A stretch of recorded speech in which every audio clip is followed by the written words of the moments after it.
Hammersmith Bridge is broken, a bridge now only in name and one no one can use. This drone footage shows the Grade 2 listed structure. Here you can see how the surface has been worn away over the years by traffic. It's made of cast iron, and tiny cracks in the structure could cause it to shatter.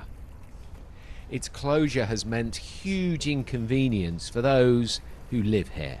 I understand it being historic and needing to, there's probably a lot of bureaucracy to follow in order to, I get it, politics, but yes, it is shocking. It's affecting a lot of people in a negative way.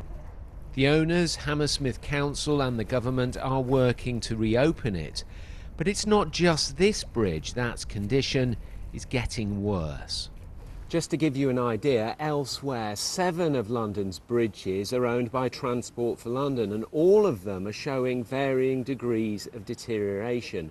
4 are going to need interventions within the next 10 years. One of them's already getting that intervention and works.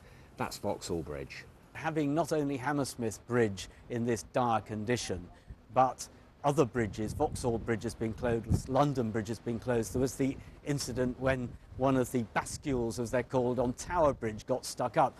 You can see this as a sort of metaphor. Hammersmith Bridge is a metaphor for Britain in its current predicament. Now, I don't think the UK government sees it like that, but it's easy for those outside the UK to see it as a metaphor for the troubles in British government as we speak. TfL says all its bridges are safe and have regular inspections to keep them open to traffic. But the ownership of London's bridges is not straightforward. London's bridges are owned by different authorities. London Boroughs, Transport for London and the Bridge House Estates, a charitable trust that was set up by the City of London in 1282. And even 20 years ago, there were calls for a strategic authority to oversee all the bridges. Nothing happened. It means work on bridges sometimes isn't coordinated. You could have complete gridlock if different boroughs and different authorities choose to do works at the same time. And given we have got to spend, I think, hundreds of millions of pounds for the river crossings and the tunnels in London to keep them maintained and open, it's really important that boroughs, TfL and government start working together on this. And experts say London's bridges will need more maintenance and perhaps need more closures. There's more traffic than we've ever had on the roads effectively, so we've got a lot more loading on our structures than they would have been perhaps initially designed to withstand.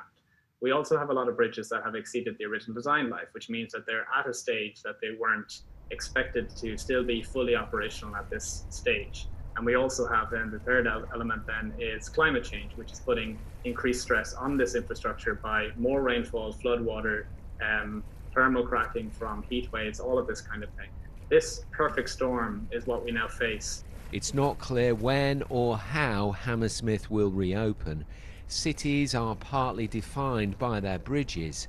There are those that think London's jewels are now its disgrace.